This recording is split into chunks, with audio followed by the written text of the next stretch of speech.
오늘 우리는 이사야서 43장 1절부터 3절의 말씀을 통하여서 나를 지명하신 하나님이라고 하는 그런 제목을 가지고서 은혜를 나누고자 합니다.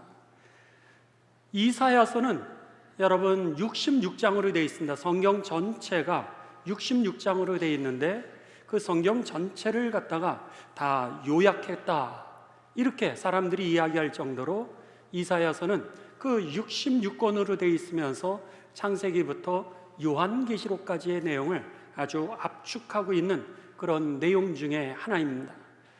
이 66장의 구조는 아주 간단합니다. 1장부터 39장까지는 이제 우리들이 하나님의 등을 지고 죄를 범하는 인간의 죄악에 대하여서 이제 고발을 하게 됩니다. 하나님에 대해서 등을 돌리고 있는 우리들의 삶에 대하여 예언자 이사야를 통하여 죄의 그 싹슨 하나님의 심판이라고 하는 것을 저들에게 가르쳐 줍니다. 그래서 그 유다의 죄에 대해서, 또 사마리아인의 죄들에 대해서, 그리고 이방인들의 죄에 대해서 이제 고발을 하는 내용이 1장부터 39장까지입니다. 그리고 나서 40장부터 66장까지는 그 하나님에게 다시 돌아오는 이들, 등을 졌던 이들이 하나님을 향하여서 다시 돌아올 때 그들의 어떤 상황 속에서도 하나님은 그들을 안아주시고, 그리고 그들을 치유하시고 그들을 구원하신다라고 하는 것이 바로 40장부터 66장까지의 핵심 내용이라고 하는 겁니다. 그 중에서 오늘 본문 말씀 이사야서 43장은 바로 돌아선 하나님의 백성들에 대하여서 내가 너희를 치유하고 구원하리라 라고 하는 그런 약속의 말씀인 겁니다. 이사야가 지금 예언을 하고 있는 이 이사야서의 배경은 저들이 포로 가운데 있습니다. 바벨론이라고 하는 북쪽에 있는 큰 제국이 마치 자그마한 그 이스라엘을 갖다가 침공하게 됩니다. 그래서 주전 그들은 605년에 이제 이 유다를 침공하게 되면서 굴복시키고, 그리고 첫 번째 조공을 받게 됩니다. 조공을 받으면서 이제 여러분들이 잘 아는 그런 다니엘이라고 하는 사람이 그때에 포로로 잡혀가게 됩니다. 조공만 바쳤던 것이 아니라 그 사회의 지도자들을 볼모로 잡아서 노예로 저들이 삼게 되게 되는데, 그때 잡혀갔던 첫 번째 인물 중에 한 명이 다니엘이었습니다. 그리고 나서 약 8년이 지나게 됩니다. 유다가 또다시 남쪽에 있는 다른 나라들을 이용해서 독립하려고 하는 그런 움직임을 보게 되면서 바벨론이 2차로 침공을 하게 됩니다. 그러면서 또다시 유다를 굴복시키게 되고 그들에 대하여 더 많은 조공을 요구하게 되고, 그리고 사회의 남은 지도층들을 또다시 포로로 잡아가게 됩니다. 그때 함께 잡혀갔던 사람 중에 한 명이 에스겔이라고 하는 사람입니다. 그리고 나서 이제 이 3차로 또다시 약 9년 있다가 바벨론이 이 유다를 침공하게 됩니다. 자꾸 몸부림을 치면서 애굽이라고 하는 나라에 기대면서 이 바벨론에 대항하려고 하는 그들에 대하여 이 바벨론이 이제 침공을 하게 되면서 예루살렘의 도리 위에 돌 하나 남지 않냐고 완전히 멸망시켜 버리게 됩니다. 이렇게 되면서 사회의 지도자들을 다 포로로 잡혀가서는 바벨론의 노예로 삼게 되게 되는 것, 이것이 바로 지금 이스라엘 백성들의 그 삶의 자리였다라고 하는 겁니다. 그 이후로 그들은요, 여러분, 노예 생활을 하게 되는데 605년부터 시작해서, 주전 605년부터 시작해서 약 70년가량을 저들이 노예 생활 가운데 있는 겁니다. 이들을 향하여서 이제 하나님은 이사야 선지자를 통하여 오늘 말씀을 저들에게 전하는 겁니다. 이제 우리 다 같이 성경 말씀을 보시도록 하겠습니다. 이사야서 43장 1절부터 우리 3절까지 같이 보십니다. 야곱아, 너를 창조하신 여호와께서 지금 말씀하시느니라. 여기에 보시면은 하나님의 그 모습이 어떤 모습인지 이것에 대하여 저들에게 가르쳐 주죠. 하나님은 누구시냐? 바로 창조자라고 하는 겁니다.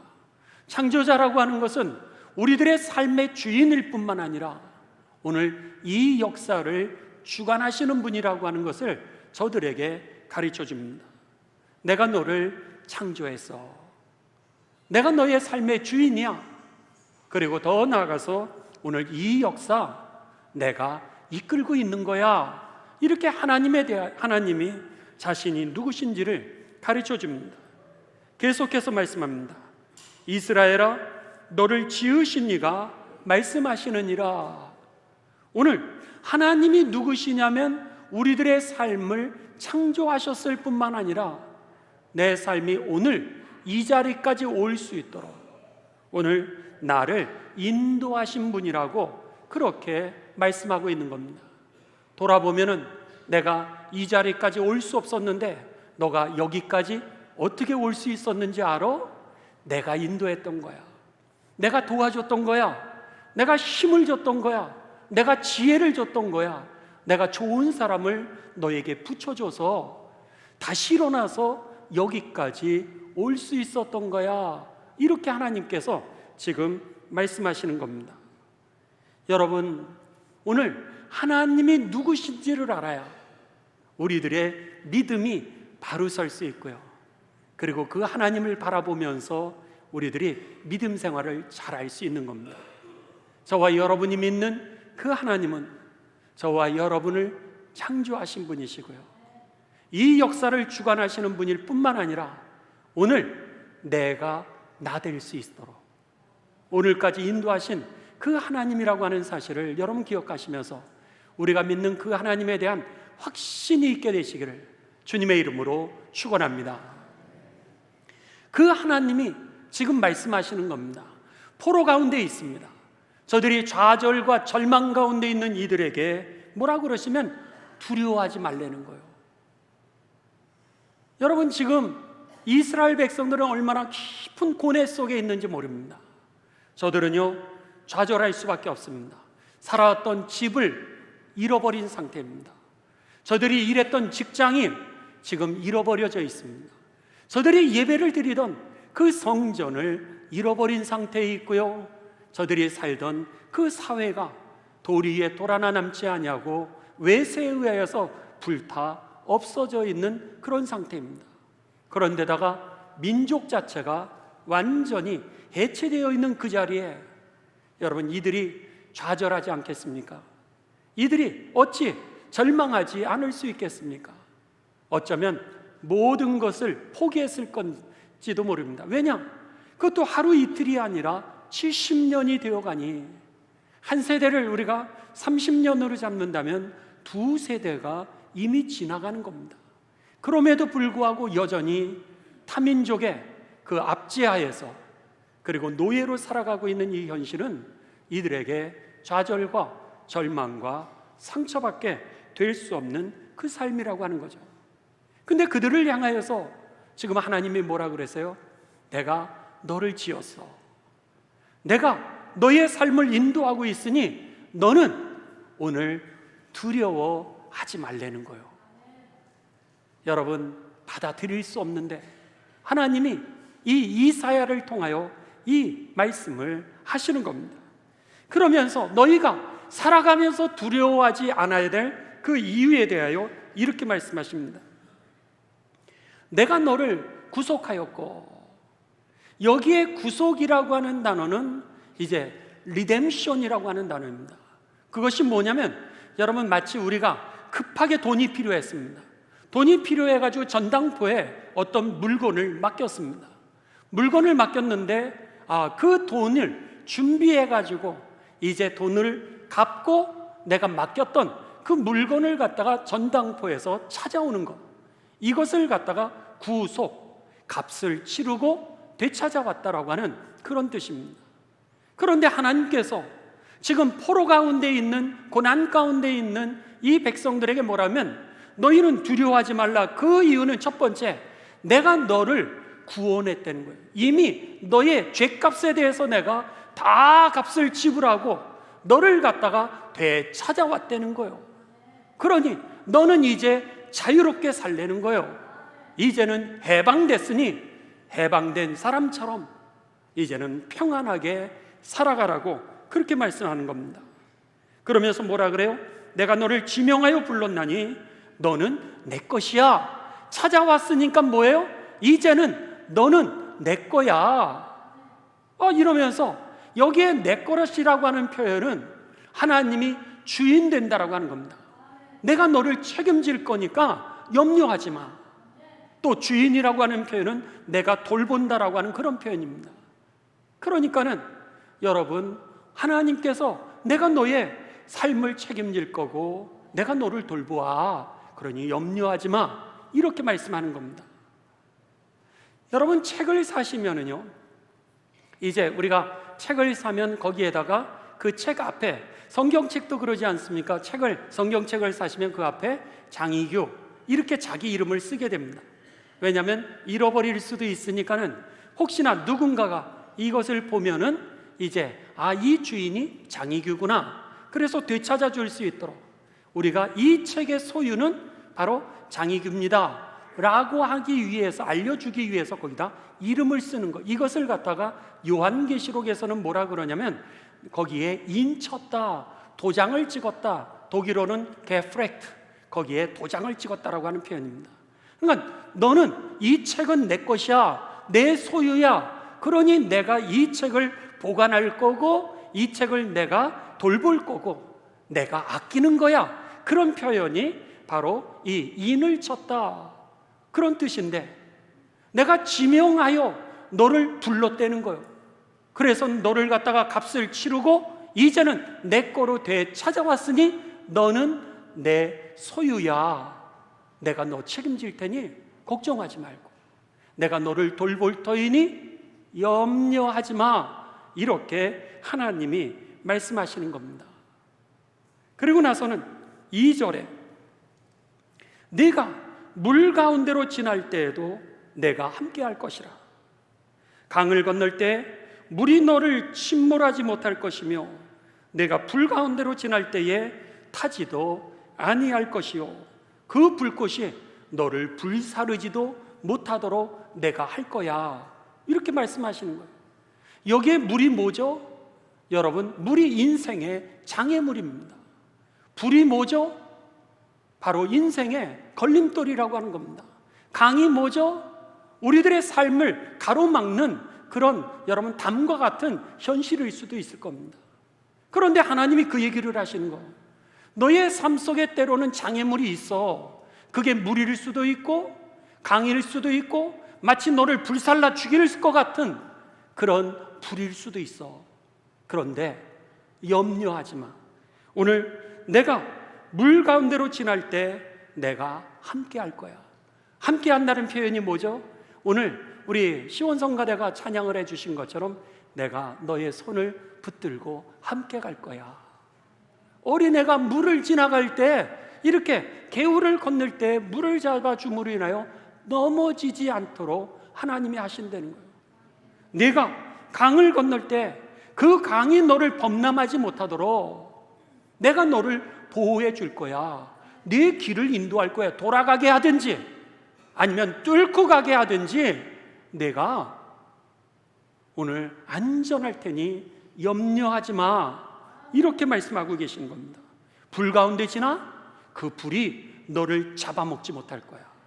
그 불이 너를 태우지도 못하게 할 테니까 염려하지도 마. 이렇게 말씀하시는 겁니다.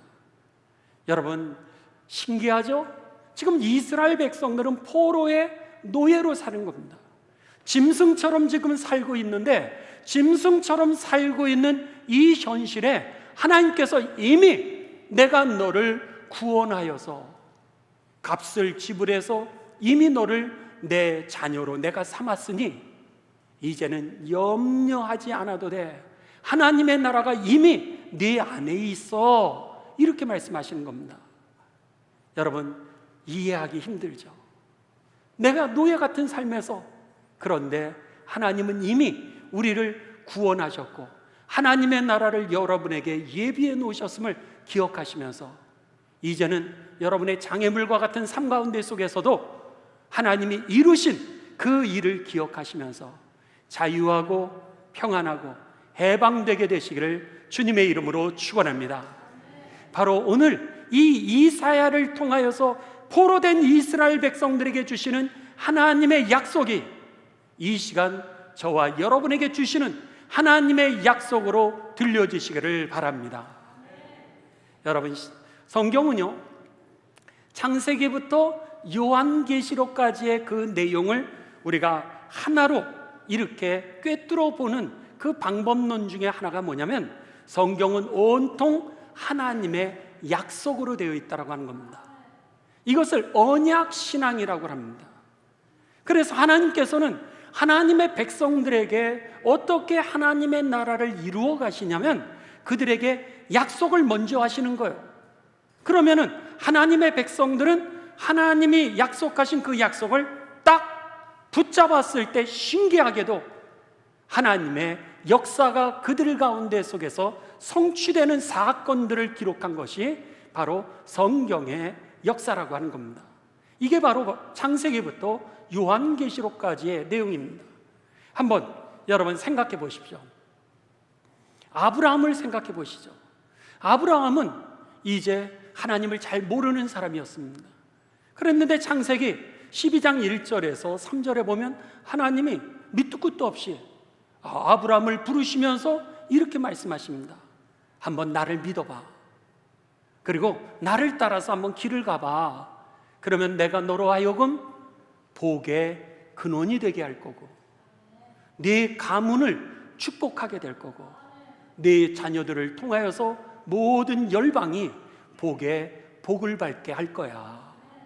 이렇게 약속하십니다.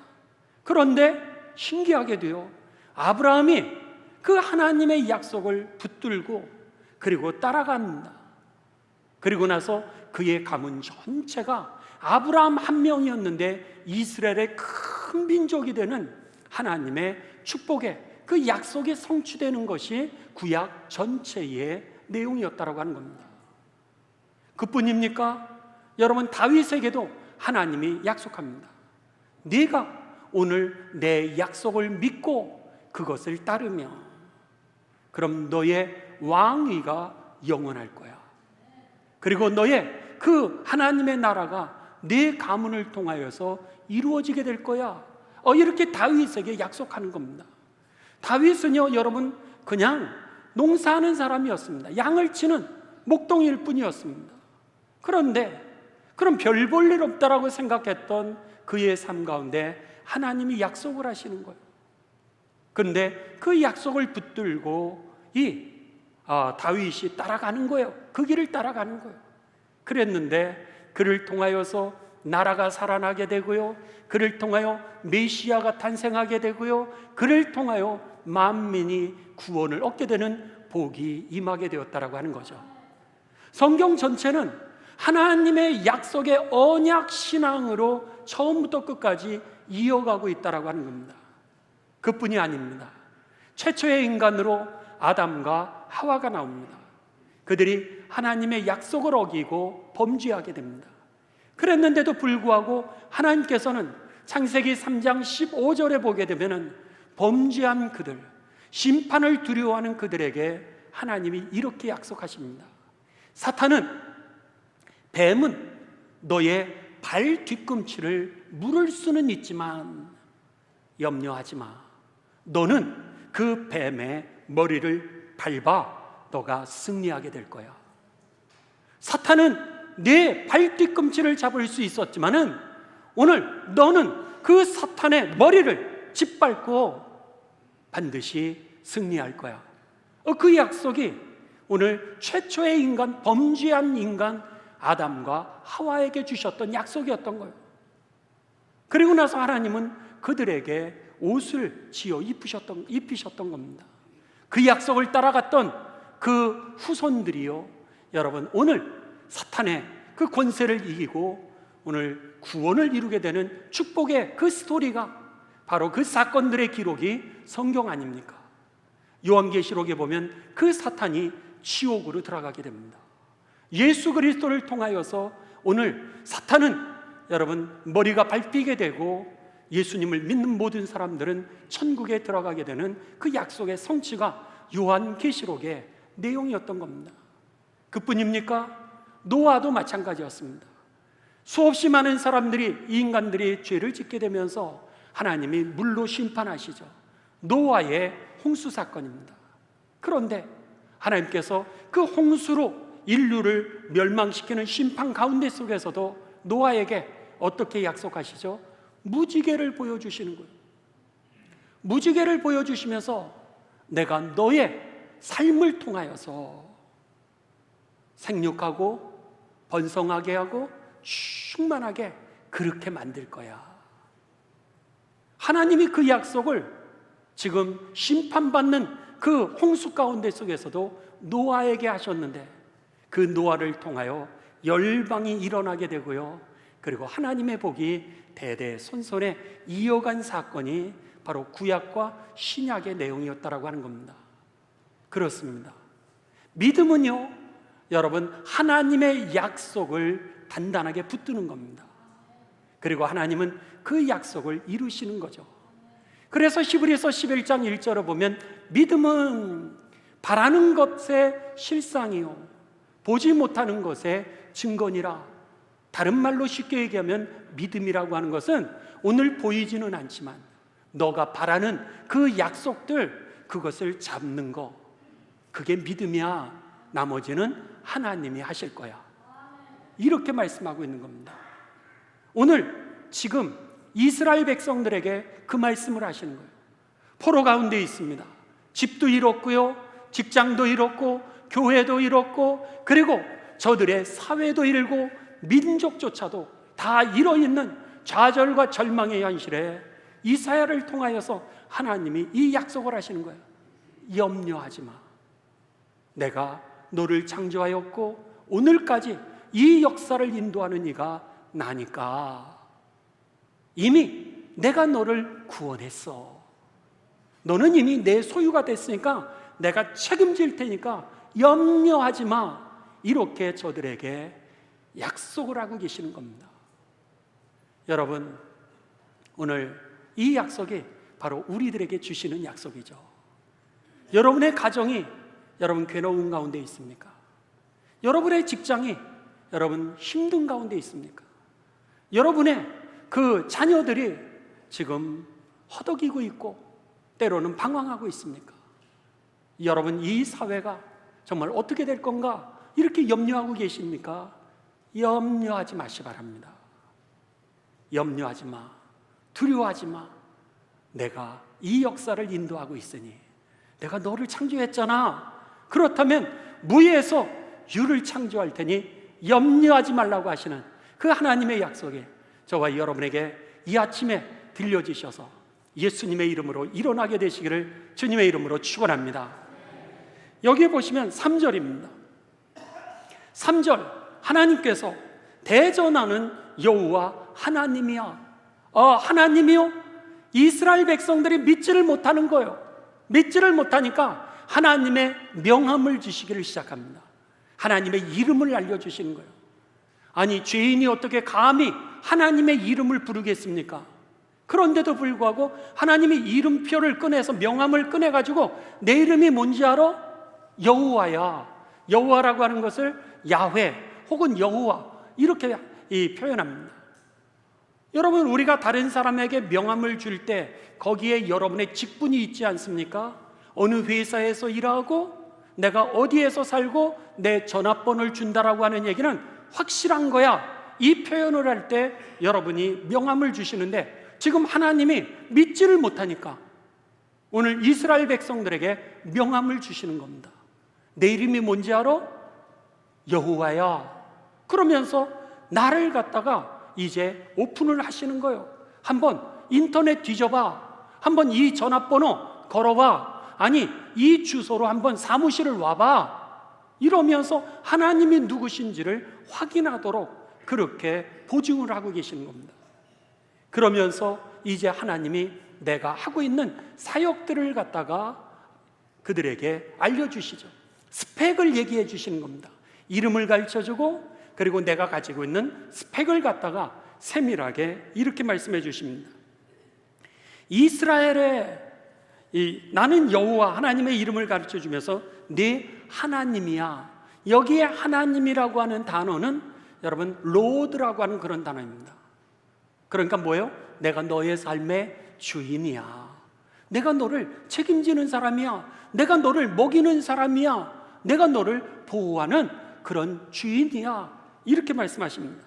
두 번째 스펙은 뭐냐면 이스라엘의 거룩한 자야. 거룩이라고 하는 건 뭐예요? 너를 죄에서 내가 건져주는 사람이야.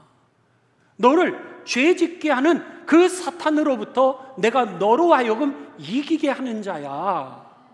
더 나아가서 너에게 다가오는 이 사탄을 내가 물리쳐 주는 거야. 할렐루야.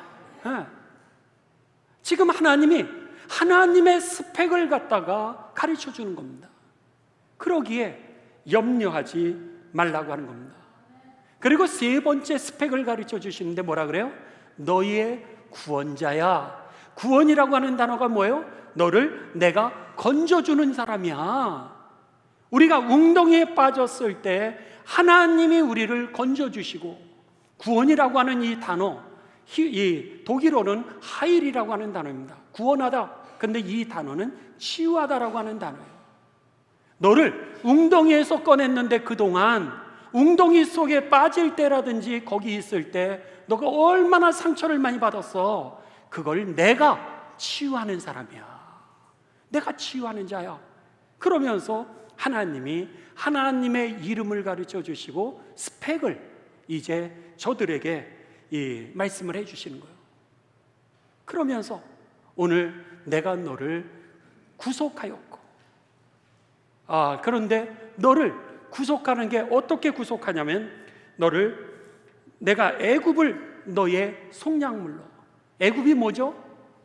그 당시에 아프리카 전 지역을 여러분 제패하고 있었던 그 제국이 애굽 아닙니까?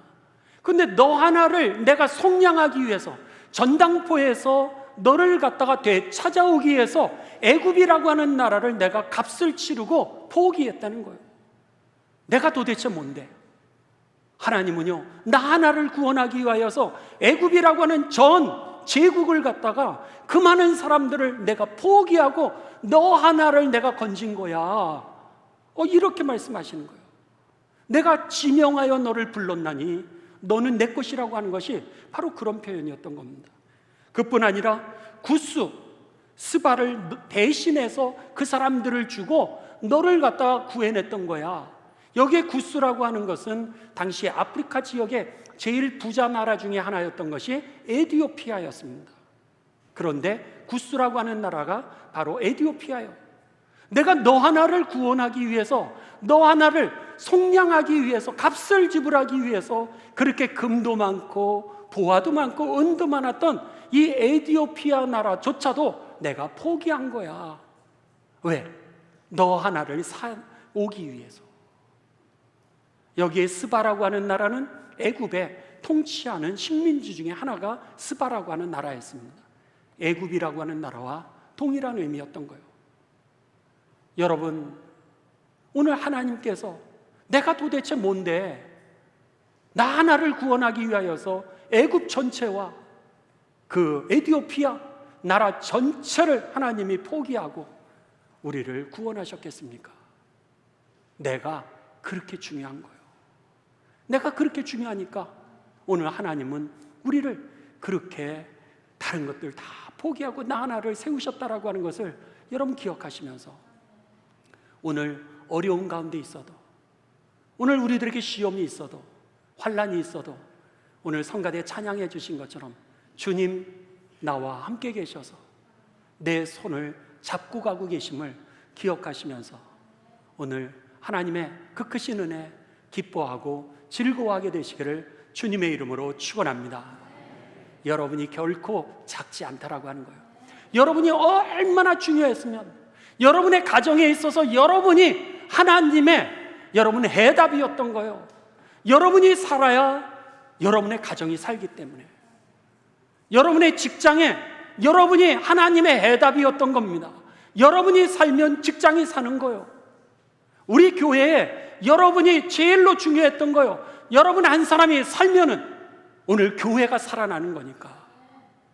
하나님의 이 시대의 해답은 바로 여러분이었기에 하나님은 이 이집트라고 하는 그런 제국을 포기해서도 금과 은혜, 그 부유한 에티오피아를 포기하고라서도 내가 지명하여 너를 불러 내가 너를 내 소유로 삼았던 거야.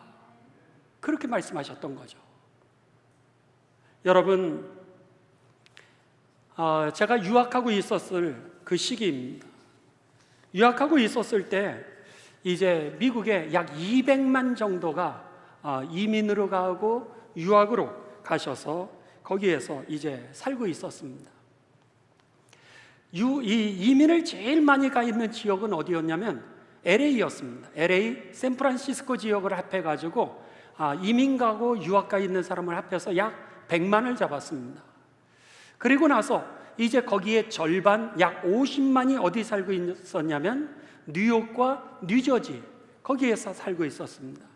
그리고 다시 뉴욕과 뉴저지의 절반이 시카고에 약 25만이 시카고에 살고 있고요. 시카고의 절반, 약 15만이 워싱턴 DC와 메릴랜드 혹은 버지니아라고 하는 지역에 살고 있는 것으로 이렇게 통계를 내고 있었습니다. 그러니까 약 200만 정도가 미국에서 사는 겁니다. 그런데 그들의 약 70에서 80%가 교회를 중심으로 이제 그 공동체들이 살아갑니다. 그래서 외국에서 오면은요, 공항에 누가 나가게 되냐? 교회 다니는 사람들이 나가서 공항에서 그를 갖다가 태워서 학교까지 혹은 집으로 데려오고요. 더 나아가서 교회 공동체, 한인 공동체에서 그 사람이 집이 필요하면 집을 구해주고요. 그 사람이 이제 차가 필요하면 차를 구입할 수 있도록 도와주고요. 그리고 유학생들 같은 경우는 차가 없는 경우가 많습니다. 그럼 일주일에 한 번씩 차를 돌리는 거예요. 저희 차도 제가 유학 갔을 때 저희는 차가 있으니까, 결혼해서 차가 있었으니까 커뮤니티 카라 이렇게 불렀습니다. 일주일에 한 번씩 이 차가 없는 유학생들을 데리고서 한국 시장에 가는 거예요. 그러면 유학생들이 일주일에 한 번 시장을 가거나 2주일에 한 번 가니까 거기서 이만큼 사다가 그걸 냉장고에 재놓고 그것을 이제 먹고 사는 거예요. 그런데 그 일을 누가 하냐면 주로 교회들이, 그리고 이제 이 한인 커뮤니티가 하게 됩니다. 200만이라고 하는 그 숫자를 갖다가 교회와 한인 공동체들이 이제 도와주면서 사는데, 그게 여러분 그냥 시작된 게 아닙니다. 1905년이었습니다. 도산 안창호 선생님을 여러분들이 아마 아실 겁니다. 도산 안창호 선생님 독립운동가이기도 하고요, 또한 애국 계몽운동가로 신민회를 설립하기도 하고, 미국 LA, 샌프란시스코에서는 흥사단을 일으켜서 이제 한국 사람의 그 계몽을 했던 그런 교육가요, 정치가, 독립운동가이기도 했습니다. 그가 17세가 되었을 때 언더우드 선교사님을 통하여 복음을 접하게 되고요, 서양 문물을 경험하게 됩니다. 그러면서 1905년 그가 25살이 되었을 때 그는 이제 미국으로 유학을 가게 됩니다. 그 당시 1905년에 미국에 유학을 가는 것은 쉽지 않을 때였습니다. 그런데 안창호 선생님이 이 조선이라고 하는 이 나라, 대한민국이라고 하는 이 나라가 일본과 중국에 짓밟혀서 못 사는 것은 교육을 제대로 받지 못한 이유라고 그렇게 생각을 하게 되었습니다. 그래서는 도대체 선진국에서는 교육을 어떻게 하는지, 그 교육을 배워서 내가 이 조선, 이 대한제국을 일으켜야 되겠다. 교육 입국이라고 하는 그런 단어죠. 교육을 통하여 백성들을 일깨워 나라를 다시 일으키겠다라고 하는 그런 목표를 가지고서 미국에 유학을 25살에 이제 가게 되었습니다. 지금처럼 비행기가 없으니 이제 그 제물포, 지금의 인천항입니다. 인천에서 일본을 거쳐서 그리고 이제 미국에 도착해서 2개월 만에 그곳에 도착하게 됩니다. 그리고 그가 숙소에 이 짐을 내리고, 그리고 나서 이곳에 와 있는 그 조선인들, 한국인들은 어떻게 사나, 그래서 나가보게 되었습니다. 그 당시에도 미국에 이미 노동자로 가 있는 노동자들이 있었습니다. 그들이 귤밭에 가서요, 그 귤을 따고 이렇게 하면서 이민을 가서 살고 있었는데, 그들이 어떻게 살고 있는지 토산 안창원 선생님이 길을 나갔는데, 보니까 한국 조선에서 온 사람들이 상투를 서로 잡고 막 싸우고 있는 거예요. 그리고 그 주변에는 미국 사람들이 돌라서 가지고 막 너무 재밌어 하면서, 동양에서 온 사람이 상투는 틀었죠. 튼 상투는 서로 이 상투를 잡고 막 싸우는 모습을 보면서 너무 재밌는 거예요. 이 모습을 보면서 안창원 선생님이 너무나도 마음이 아프게 됩니다. 그래서는 그 싸우는 그 사이를 헤집고 들어가서 그 싸움을 말리고 이들에게 이렇게 얘기합니다. 형제들이요, 조국은 압제당하고 빼앗기고 있는 이때에 어찌 이 땅까지, 이국 땅까지 와서 싸우는가? 그러면서 그들의 싸움을 말리게 됩니다.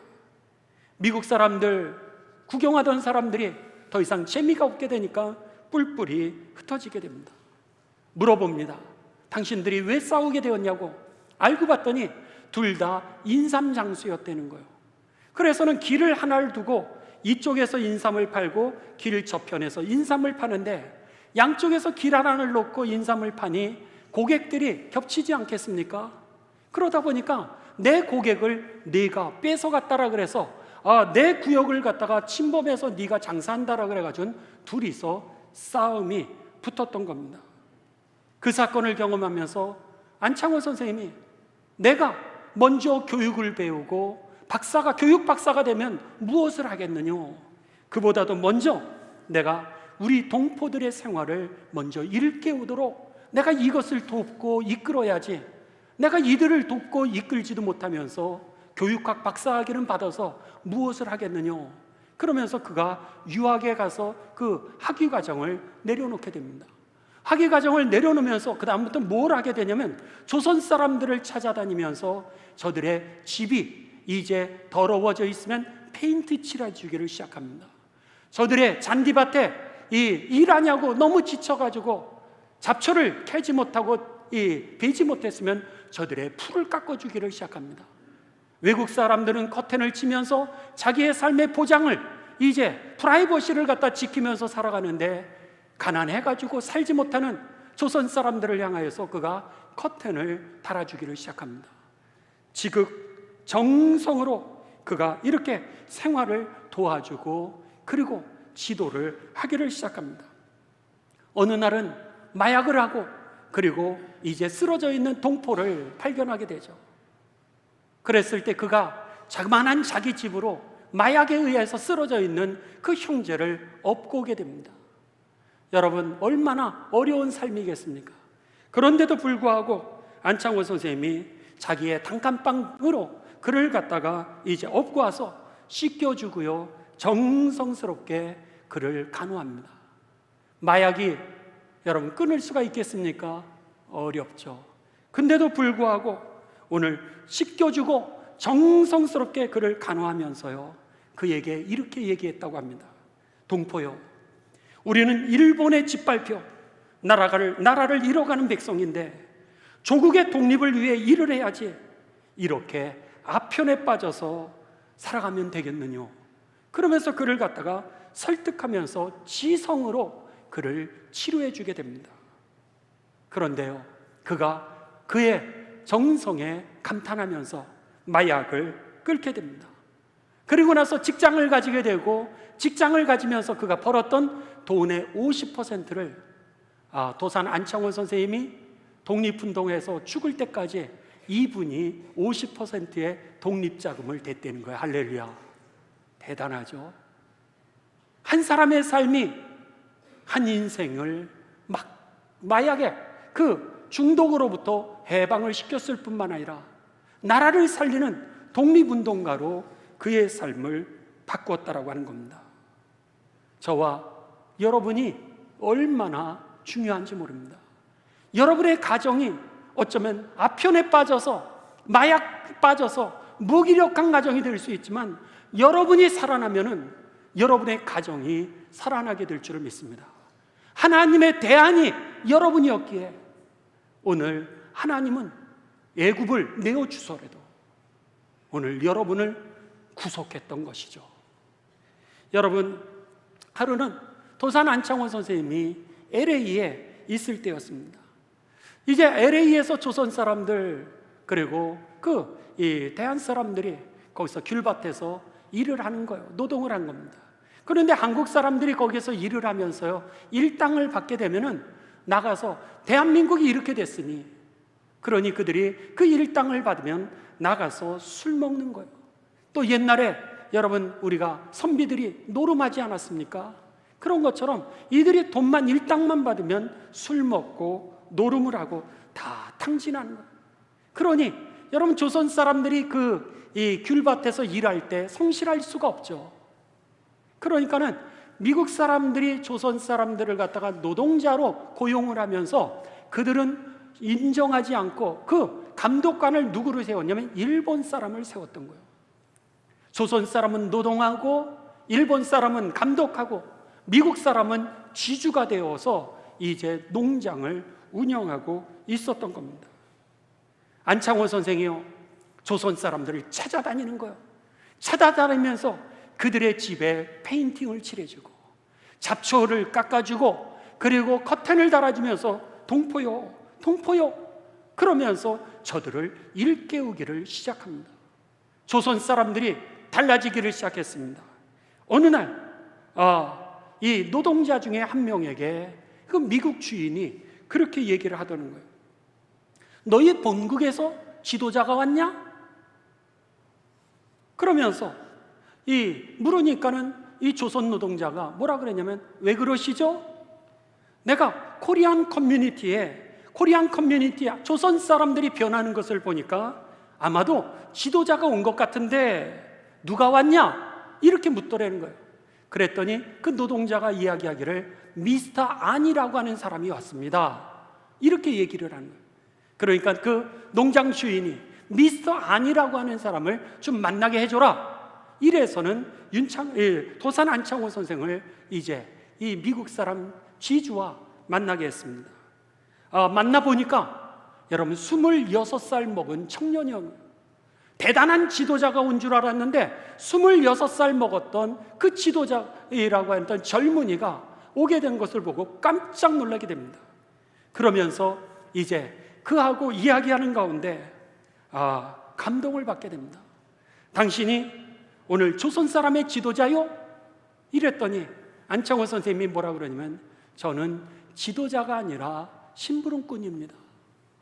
그저 저는 심부름을 하는 사람일 뿐입니다 하면서 그렇게 얘기하면서 이제 그하고 얘기를 하는데, 그 대화 속에서 이 미국인 지주가 은혜를 받고 감동을 받게 됩니다. 그러면서 그에게요 백지수표를 준 거예요.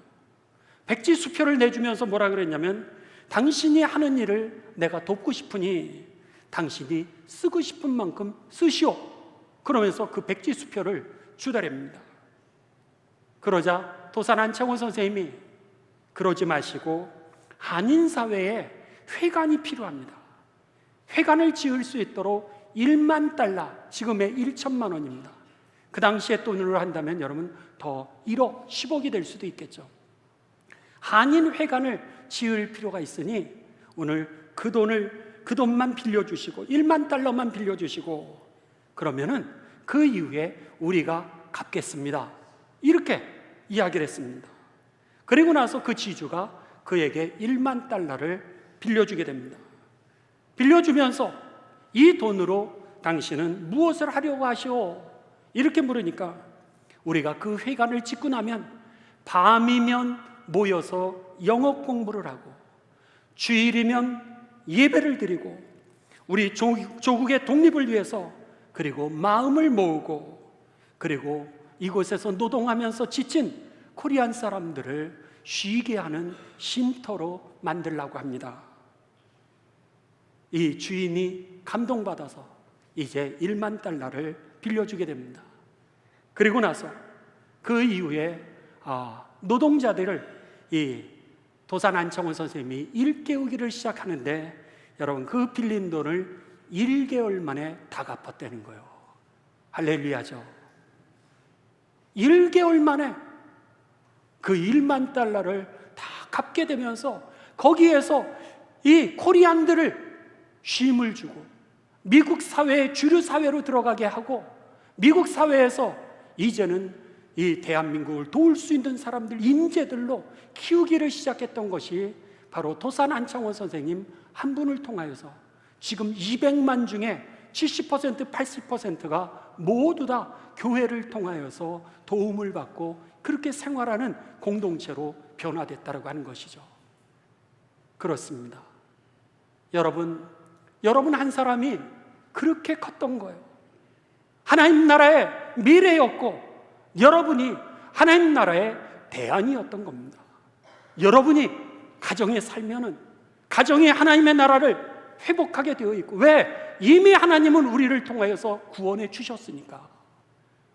여러분의 교회, 여러분 한 명만 살아나면 여러분 교회가 살게 되어 있고요, 이 사회와 이 민족이 저와 여러분 한 명만 살면은 이 민족이 일어나게 될 줄을 믿습니다. 열방이 하나님의 나라를 회복하는 거, 이 땅에 평화가 임하게 되는 거, 이 땅에 정의가 강같이 흐르는 나라는 저와 여러분 한 명만 살면은 바로 주의 뜻 이루어지게 되기 때문에 오늘 이스라엘 백성들 눈에는 여전히 노예였지만 그들에게 두려워하지 마, 염려하지 마, 내가 너와 함께, 내가 너의 손을 붙들고 가니까 걱정하지 말라고 오늘 말씀하시는 너 한 사람, 너가 내 삶에, 내 하나님 나라의 대안이야. 이 말씀이 저와 여러분의 하나님의 약속으로 이 아침에 들리셔서 여러분 오늘 새 출발하시고요, 당당하게 여러분 살아가심으로, 그리스도인답게 살아가심으로 인해서 하나님 나라의 미래가 되시기를 주님의 이름으로 축원합니다.